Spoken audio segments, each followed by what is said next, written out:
Hi everyone, this is our channel, Meet the Real Story. Please like, share and subscribe.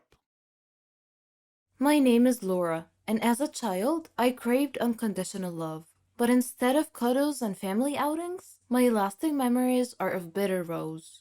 My mom never wanted children, she says. She told me that the only reason she didn't get an abortion was that she found about the pregnancy too late. My dad left when I was very young, which made my mother resentful. She had to stay and be the responsible mom, which she hated. On one occasion, my grandparents took me away, and I remember thinking, this is what family should be like. The relationship dissolved completely when I was a teenager. My mom's first love was always men, and when I was 15, she moved to Africa for a boyfriend without telling me. It's something I found impossible to forgive, especially as there has never been an explanation or even an apology. She has contacted me since, but always asking for money. That's why I made the decision to cut all ties with her. I put my mother's behavior down to a horrible upbringing, but she can't make the same excuses for her father. Dad had a lovely childhood, but he has no emotions or empathy for anyone.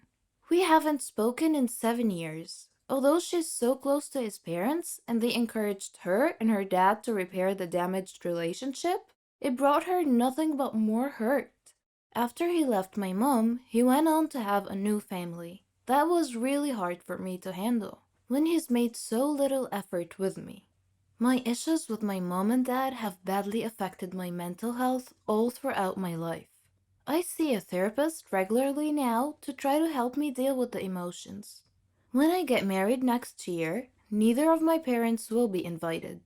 I grew up thinking I did something wrong for my parents not to want me. My only regret is not telling my dad how much I hated him. I don't hate my mom. I just feel sorry for her and I wish she could see what she's done.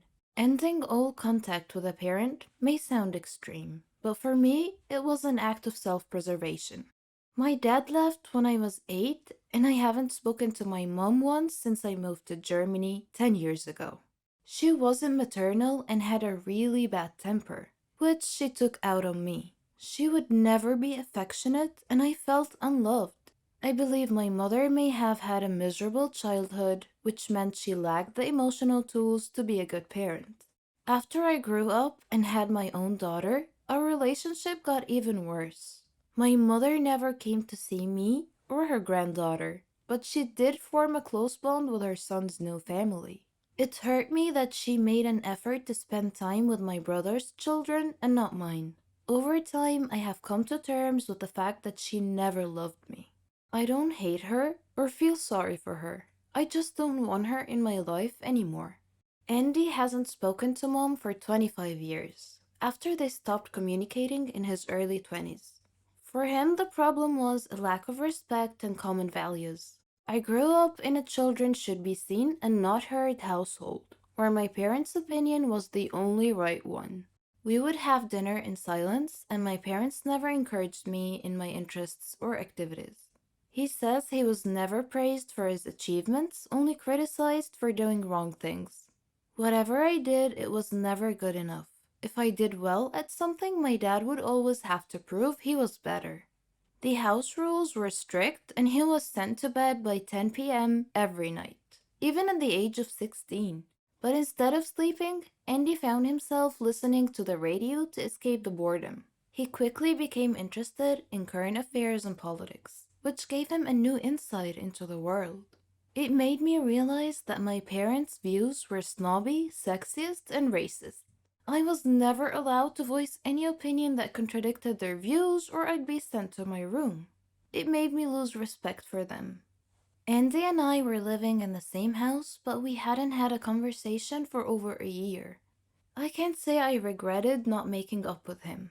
He was miserable to be around. Several years later, Andy graduated from university and bought a house. I was so proud, but my mom told me it was horrible. She said it looked like a council house and asked why he wanted to live in a slum. As his career advanced, she became more critical and constantly compared him with his half brother. I was 21 and felt successful, but she was ashamed of everything I did because it didn't fit her snobbish ideals. Eventually, he stopped contacting both my mother and his brother, and has never looked back. It wasn't really a difficult decision to make because we had nothing in common and they didn't accept me or my life choices. Andy understands why some people see this as a surprising decision, but has no interest in sustaining a relationship for the sake of it.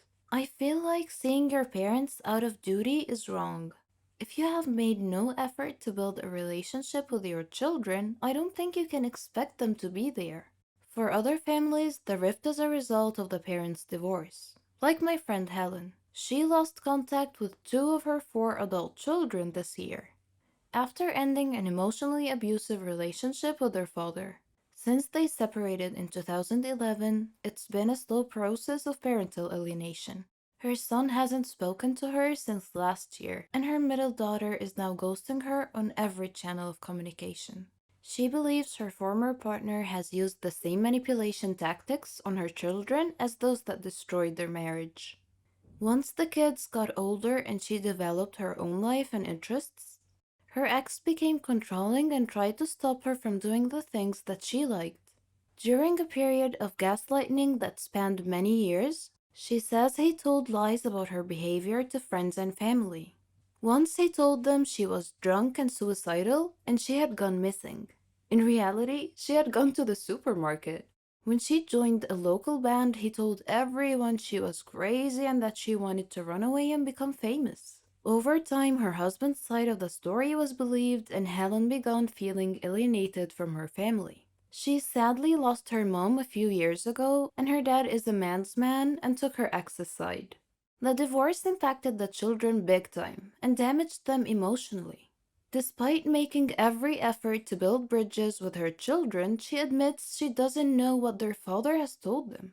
He has always made an argument before parties and celebrations to prevent her from coming to the event.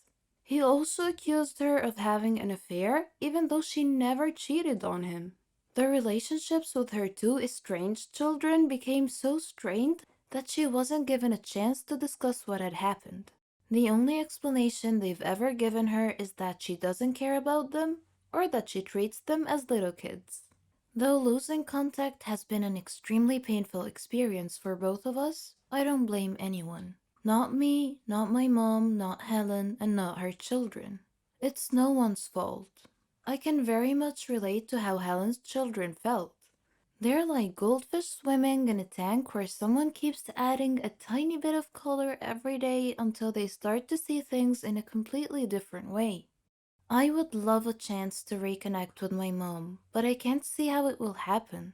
At the moment, I feel like I'm standing outside and they're inside a glass room. I really miss my mom, my brother, and definitely my dad.